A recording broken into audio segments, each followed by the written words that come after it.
I'm Dawn Murray, 34, a digital content creator from Madison, Wisconsin. My wedding day was supposed to be perfect white dress vows with my husband, the works. I spent months planning, dreaming my family would show up, smile, and celebrate. They didn't.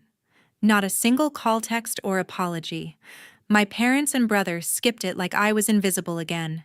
It stung, but I moved on, built my life, and made millions creating content that millions love.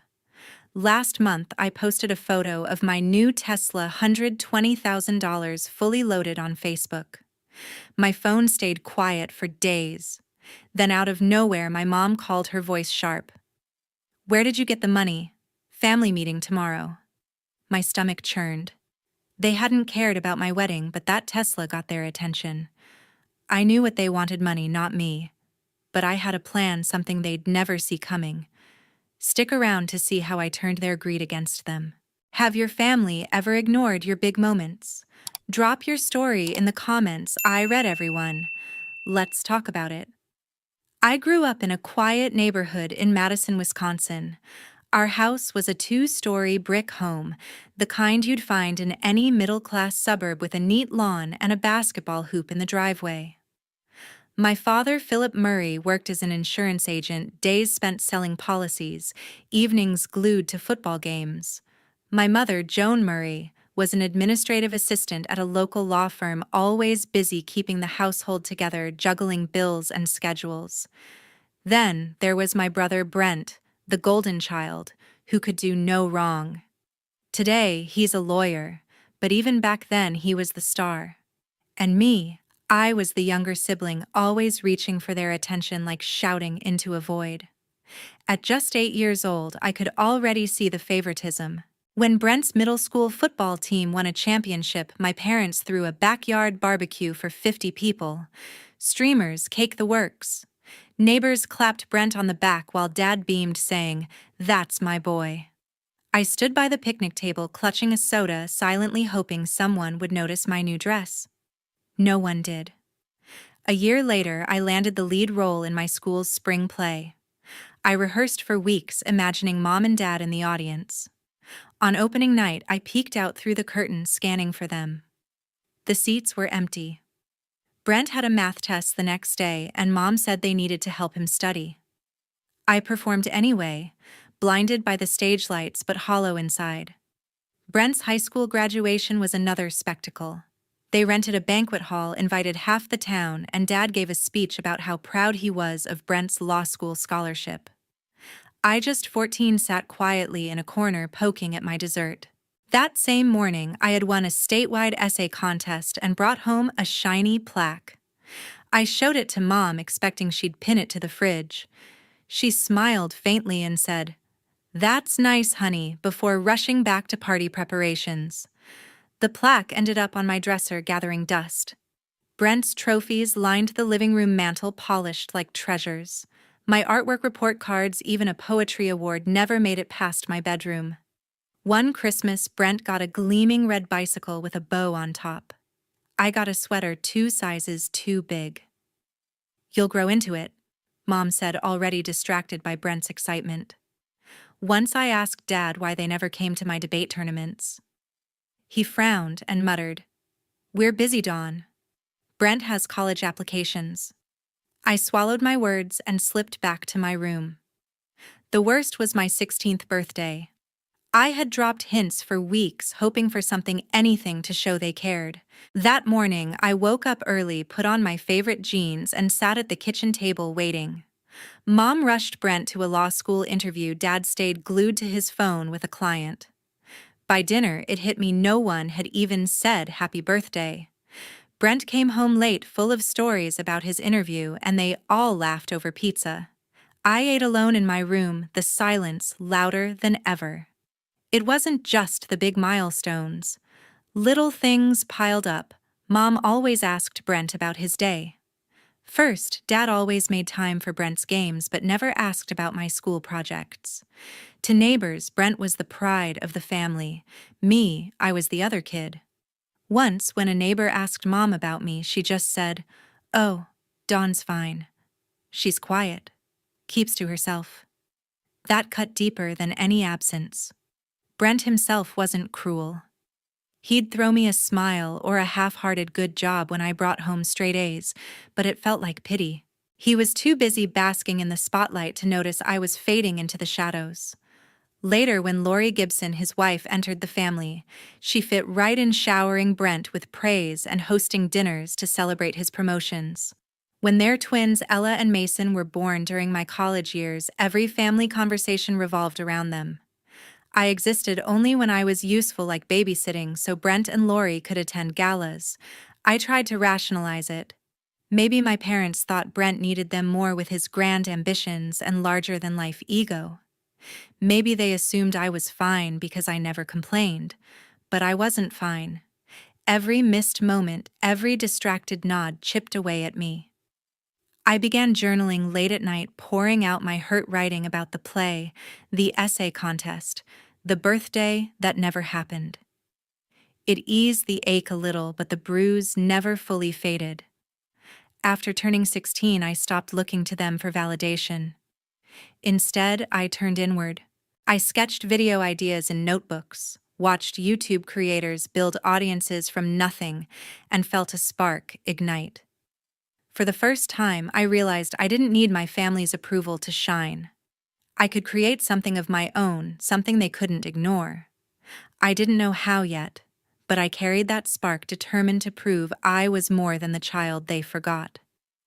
Looking back, those years shaped me. The pain of being overlooked pushed me onto my own path. I couldn't see it then, but that spark would carry me beyond Madison, beyond the family that never really saw me. Step by step, I kept moving forward, building a life where I would never be invisible again. Amid the shadows of being overlooked, I found a spark in the most unexpected place: art class. I'd always been the kid doodling in notebooks, but that year my high school offered a multimedia art elective. I signed up on a whim, not expecting much, just a break from math and history. The first day, my art teacher, Ms. June Ellis, stood at the front of the room, her eyes bright with energy. "Art isn't just paint and canvas," she said, holding up a clunky camcorder. "It's storytelling, and today, you're the storytellers." I felt a spark, like someone had flipped a switch inside me. Ms. Ellis introduced us to short-form videos, clips under 3 minutes, meant to capture a feeling or idea. She showed us examples: a montage of a kid skateboarding through Madison's streets, a stop motion of paper hearts unfolding. I was hooked. For the first time, I saw a way to say something without needing anyone's approval. I borrowed the school's old camera and started filming random things: leaves falling in the park, my sneakers on the sidewalk, even my dog chewing a squeaky toy. I'd stay up late piecing clips together on free software, fumbling through tutorials. It was messy, but it felt like mine. Ms. Ellis noticed. One day after class, she pulled me aside. "Dawn, you've got an eye for this," she said, pointing to my shaky clip of rain on a window. "There's a local video contest for teens. You should enter." I hesitated.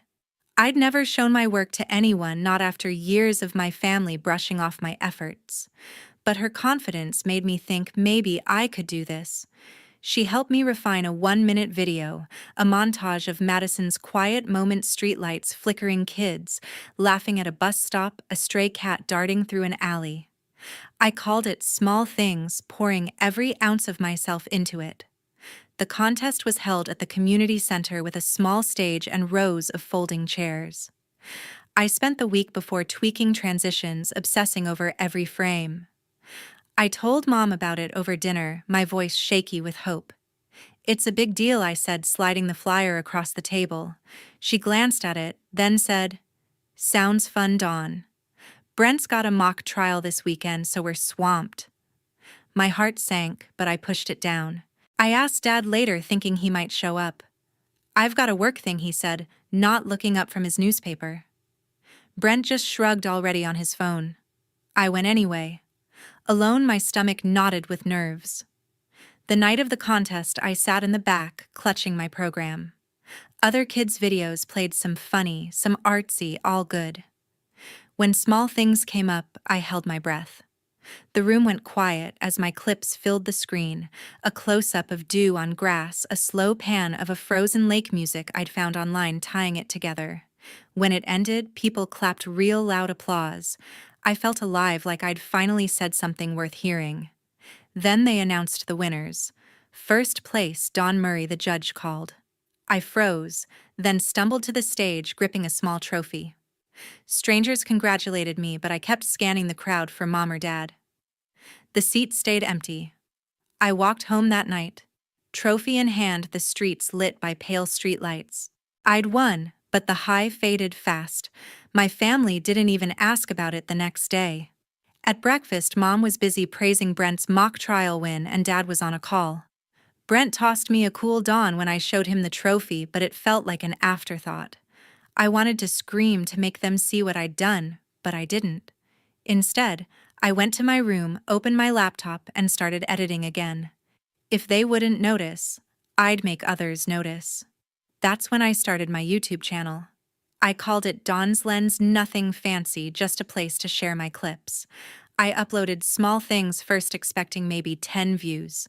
By the end of the week, it had 100. Comments trickled in, people saying they loved the vibe, the way I captured little moments. One wrote, "This feels like home." I read it over and over, my chest tight with something new pride. I wasn't invisible to them. I kept going, filming more kids playing at the park, a street fair's bright chaos, even a time-lapse of clouds over Madison's Capitol building.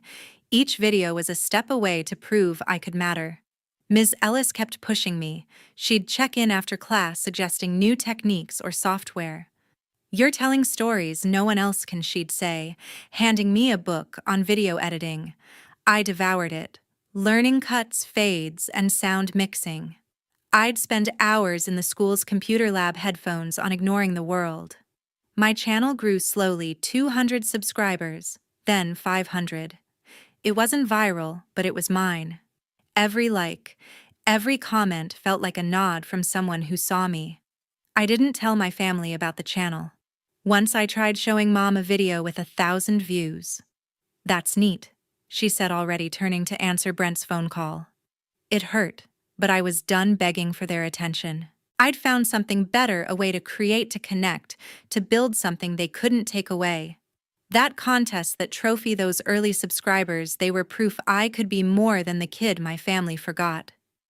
I didn't know where it would lead, but I knew I wasn't stopping. When I stepped into college, I carried big dreams.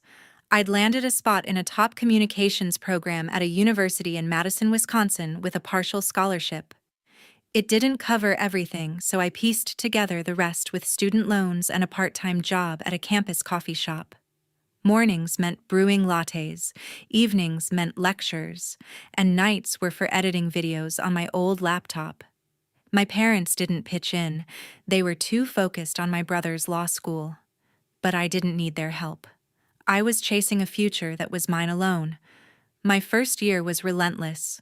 I juggled shifts, assignments, and my YouTube channel, Dawn's Lens. I posted short clips, dorm life montages, skits about exam stress that pulled in a few thousand views. It wasn't much, but it kept me going. In my second year, I took a digital media class with my professor, Alan Burke. He was intense, pacing the lecture hall, urging us to see beyond the frame.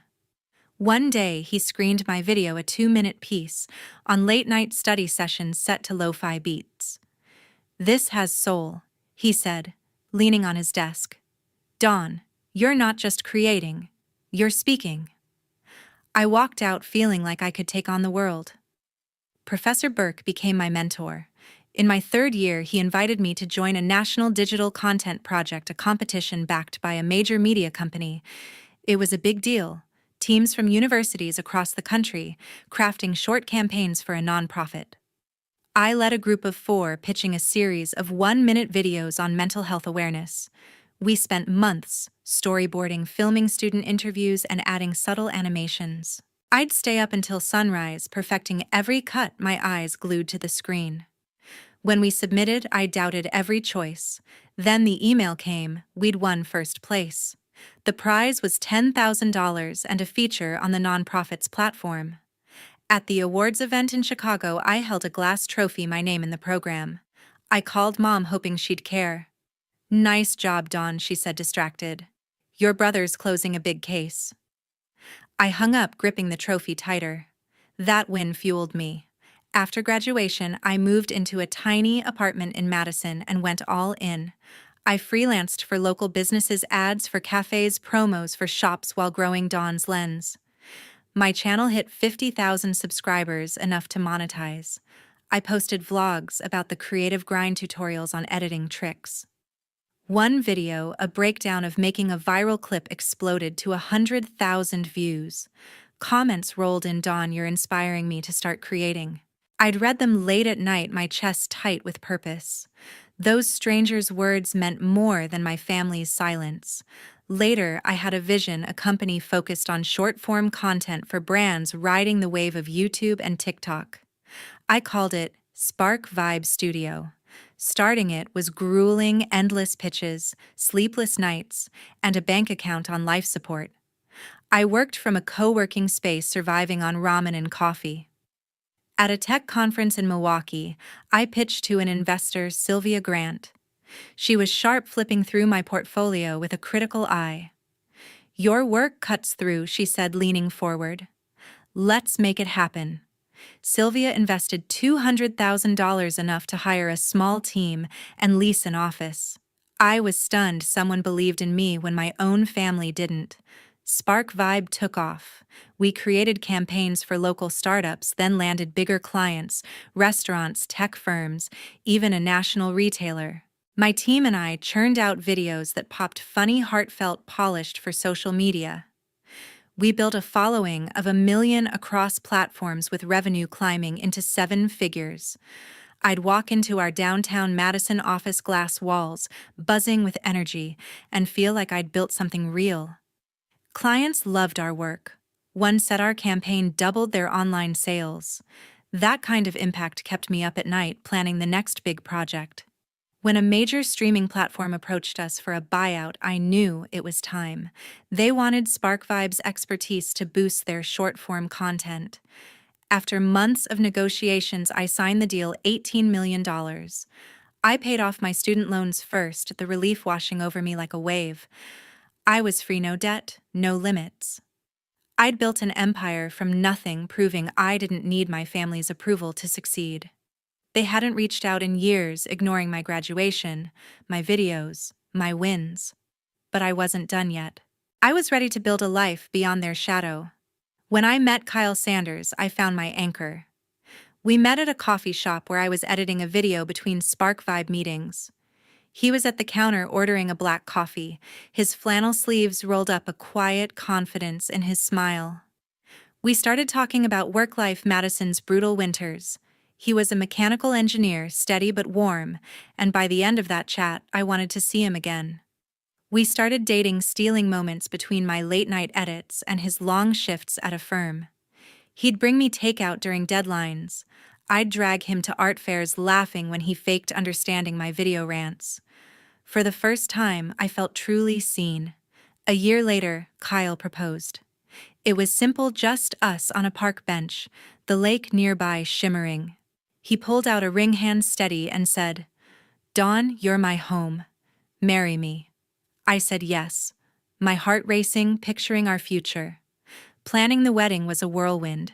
I picked a small garden venue with string lights, perfect for a summer evening.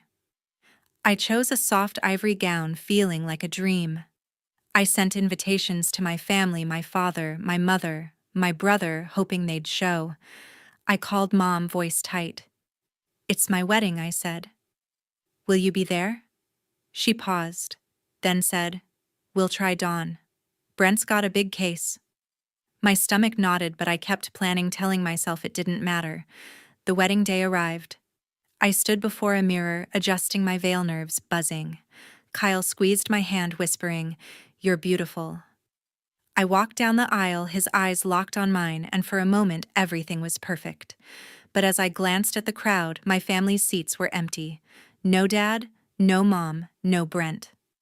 I'd held out hope until the last second, thinking they'd show. They didn't. No call, no text, no card. The ceremony went on, vows, tears, applause, but their absence cut deep. I smiled, leaning into Kyle, but inside I was shattering. They'd skipped the day I needed them most. Kyle's family filled the gap. His parents, warm and loud, pulled me into hugs, calling me our Dawn. His sister planned a dance playlist, getting everyone on the floor. After the ceremony, they hosted a backyard reception at their house, picnic tables, homemade pie, laughter. Kyle's dad raised a glass, saying, "To Dawn and Kyle, here's to family." My throat tightened, torn between gratitude and pain. Their warmth highlighted my family's coldness. I'd spent years chasing my parents' approval, but here was a family who embraced me fully. Still, as I danced with Kyle's cousins, my family's absence lingered like a bruise. After the wedding, Kyle and I built a life together. We rented a small house in Madison with a porch for weekend coffee. He'd sketch designs for work, I'd edit SparkVibe videos, and we'd toss ideas back and forth. When SparkVibe hit rough patches, clients delaying payments, a team member quitting, Kyle was my rock. "You've got this," he'd say, pulling me close. I supported him too, listening when project deadlines stressed him out. We argued over small things, dishes, dog walks. But we were a team, something I'd never had growing up. Kyle's family became my own. His parents invited us for Sunday dinners, serving roast and potatoes. His sister called to check in, asking about my latest projects. When SparkVibe landed a big client, they threw a small party with a goofy banner. Their support was everything I'd wanted as a kid. But every time I sat at their table, a quiet ache remained. My family didn't just miss my wedding, they acted like it never happened. I sent them photos, hoping for a spark. Nothing. I called Mom once, asking if she'd seen the album. "It's lovely," she said, then talked about Brent's kids. I stopped reaching out. After selling SparkVibe for $18 million, I paid off our loans, the relief overwhelming. Then I splurged a sleek electric blue Tesla, $120,000, parked proudly in our driveway. I posted a photo on Facebook, not expecting much, just sharing a moment of pride. My family hadn't contacted me in years, ignoring my wedding, my wins. But that Tesla photo caught their eye, setting the stage for something I'd been waiting to face. Living with Kyle taught me family isn't just blood. It's the people who show up, who see you. Kyle cheered my successes, held me through doubts. His parents gave me warmth I'd never known. Yet my family's silence still hurt. Every milestone, our house, 1 million followers, felt bittersweet without them. I'd lie awake wondering why I wasn't enough. Kyle would say, "You're enough for me." It helped, but the pain stayed a reminder of what I'd overcome. A week after posting the Tesla photo, Mom called asking for a family meeting. Her voice was clipped, formal, like she was scheduling a dentist appointment. "We need to talk, Dawn," she said. "Can you come to Madison?" I froze, my phone heavy in my hand. Years of silence, and now this, because of a car. Kyle sat beside me, his hand on my shoulder. "You don't have to go," he said. But I did. I needed to face them, to finally say what I'd held back for years. The drive to my parents' house in Madison felt endless. I gripped the steering wheel, my knuckles white, rehearsing what I'd say. Kyle offered to come, but I told him this was mine to handle. I pulled up to the familiar brick house, the same one I'd grown up in, now feeling like a stranger's. My father opened the door, his face neutral. "Good to see you," he said, as if I'd just been there last week. My mother was in the living room setting out coffee. Brent sat on the couch scrolling his phone. No one hugged me. The air was thick, like we were all holding our breath. We sat around the dining table, the same one where I'd once begged for their attention. Mom started, her voice overly warm. "Dawn, we saw your car. You've done well." I nodded, waiting for the catch. Brent leaned forward, cutting to it. "Ella and Mason need help with college," he said, referring to my niece and nephew, Ella and Mason Gibson. "Tuition's steep, and I'm underwater with my mortgage. You've got the means now." Dad chimed in, his tone matter of fact. "Family steps up, Dawn. That's how it works." I stared at them, my pulse racing. They hadn't called in years, hadn't come to my wedding, but now they wanted my money. I took a deep breath, my voice steady but sharp. You want to talk about family, I said. Where were you when I got married? When I walked down the aisle alone looking for you? Mom shifted her eyes on the table. We were busy, Dawn, she said. Brent had his case. I laughed bitter. You were busy for my entire life. My plays, my contests, my graduation. You were never there. But now you see a car, and suddenly I'm family. Brent rolled his eyes. Don't make it dramatic, he said. We're just asking for help. Dad nodded. You've got millions. What's a little for your niece and nephew? Their words hit like punches, but I was done shrinking. I built my life without you. I said, my voice rising. I won awards, started a company, sold it for $18 million, all while you cheered for Brent's every move. You didn't even send a card for my wedding. Mom's face tightened. We meant to, she said weakly. Meant to doesn't cut it, I snapped. You chose him over me every time. Now you think I owe you, I don't. The room went quiet, their faces a mix of shock and guilt. Brent muttered, You're being selfish? I stood my chair, scraping the floor. Selfish, I said. I've spent years trying to be enough for you. I'm done. I'd planned my next move weeks ago after Mom's call. I'd kept it quiet, even from Kyle wanting it to land hard. You think I'm sitting on that money for myself? I said, pulling a folder from my bag. I'm giving most of it away. I slid the papers across the table, a press release already sent to local news. I'd donated $15 million to a children's education charity funding scholarships for kids who'd never had a chance. This is what family means to me, I said. Helping people who need it, not people who ignored me until they saw dollar signs. Mom's hands shook as she read the document. $15 million, she whispered. Dad's face went red. You're throwing it away, he said. Brent slammed his hand on the table. That could have set Ella and Mason up for life. I met his eyes, unflinching. You set them up, I said. I did this for kids who don't have anyone. You had your chance to be my family. You chose not to. I turned to leave, my heart pounding but lighter than it had been in years. As I walked out, Mom called after me. Dawn, wait, she said, her voice breaking. I paused at the door, not turning. We're sorry, she said. We didn't know how much we hurt you. I wanted to believe her, but apologies now felt hollow, tainted by their request for money. You knew, I said quietly. You just didn't care. I stepped outside the door, closing behind me. The weight of their neglect didn't vanish, but I felt free, like I'd finally reclaimed my voice. Driving back to my house, I thought of Kyle, his parents, the life we'd built. They were my family now, the ones who showed up. The charity donation wasn't just a statement, it was my way of giving back, of turning pain into purpose. News of the donation spread fast. My phone buzzed with messages from strangers thanking me, calling me an inspiration.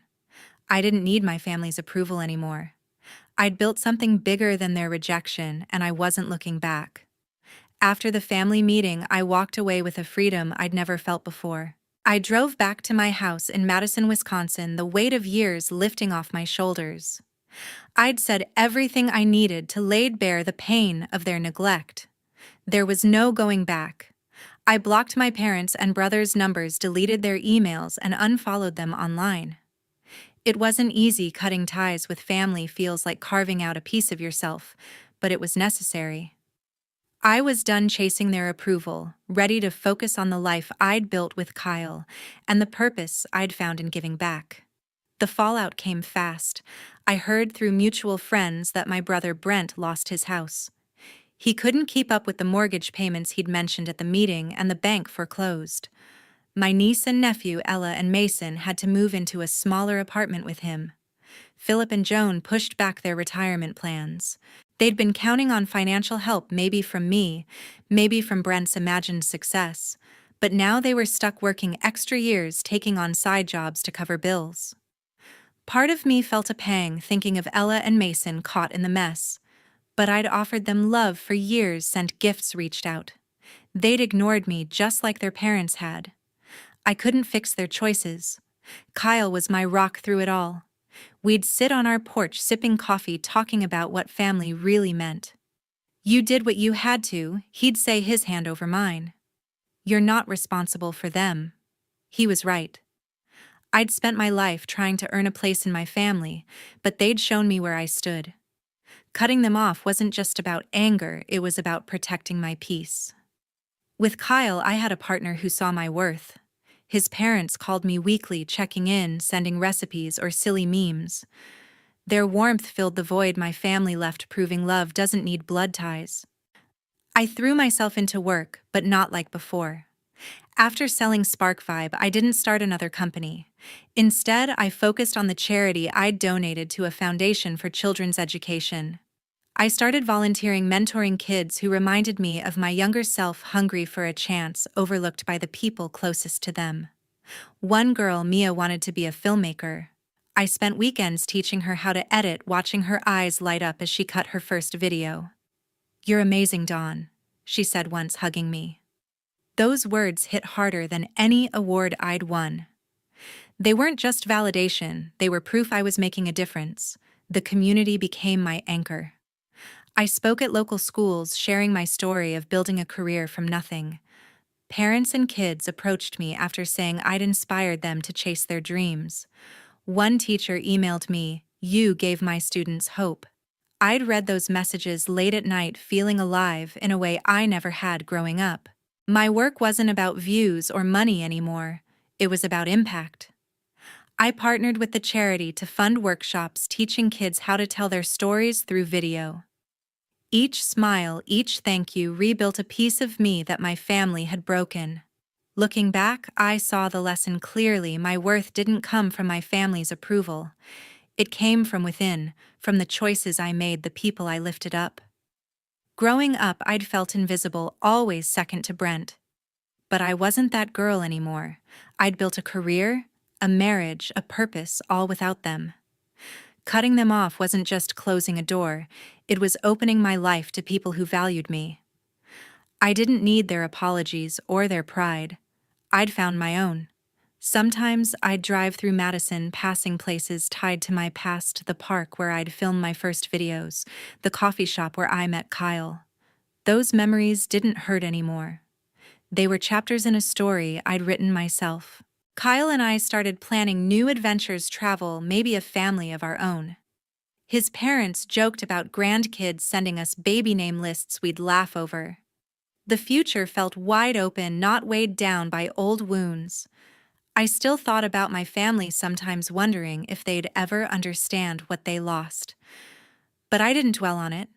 I'd spent too long waiting for them to change. Now I was living for me, for Kyle, for the kids, like Mia, who needed someone to believe in them. My story wasn't about their rejection anymore. It was about my strength, my choices, my heart. To everyone watching, thank you for following my journey. It's been raw, real, and not always easy to share. If this story resonated with you, drop a comment below. Tell me your thoughts, your own experiences. What's your story of finding your worth? And if you haven't already, hit that subscribe button. Your support means the world, and I can't wait to keep sharing with you. Thank you for being here.